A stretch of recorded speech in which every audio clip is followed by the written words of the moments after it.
IPL cricket தொடரில் Chennai super Kings அணி வீரர் சிவம் தூபே 27 பந்துகளில் 66 ரன்கள் குவித்து அபார இன்னிங்ஸில் ஆடியிருக்கிறார். நவீன் யுவராஜ் போல் விளையாடும் சிவம் தூபே சிஎஸ்கே அணியில் பேட்டிங் வரிசையில் முதுகெலும்பாக இருக்கிறார். அனைத்து அணியும் நடு ஓவர்களில் தான் ரன்கள் குவிக்கும் வேகத்தை குறைக்கும்.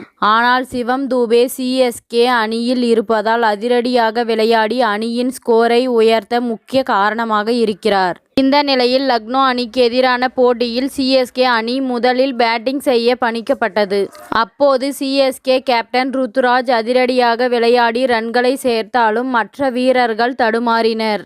இதனால் 9 ஓவர் முடிவில் சிஎஸ்கே அணி 2 விக்கெட்டுகள் இழப்பிற்கு 74 ரன்கள் தான் எடுத்தது.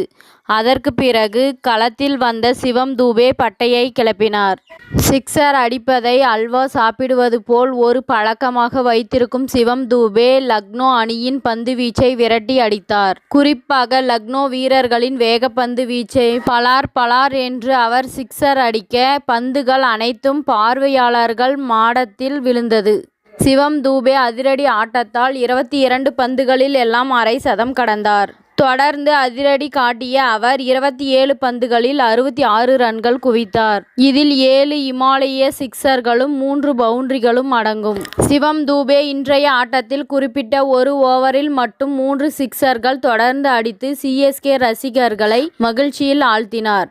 இதன் மூலம் 2023ஆம் ஆண்டில் ஐபிஎல்லில் இருந்து ரன்கள் எடுத்து கொண்டால் அதிக சிக்சர்கள் அடித்த வீரர் என்ற பெருமையை சிவம் தூபே படைத்திருக்கிறார். சிவம் தூபேவின் இந்த அதிரடி ஆட்டத்தை டிரெஸ்ஸிங் ரூமில் இருந்த தோனி கைதட்டி வரவேற்றார். ருத்துராஜ் தன் பங்கிற்கு சதம் அடிக்க சிவம் தூபேவும் பட்டையை கிளப்பி 4வது விக்கெட்டுக்கு 104 ரன்கள் சேர்த்தது.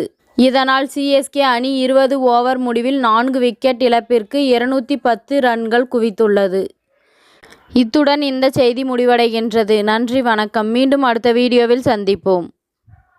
மேலும் இதுபோன்ற சுவாரஸ்யமான தகவல்களை அறிய தமிழ் சிறை சேனலை சப்ஸ்கிரைப் பண்ணுங்க, ஷேர் பண்ணுங்க, லைக் பண்ணுங்க மற்றும் கமெண்ட் பண்ணுங்க.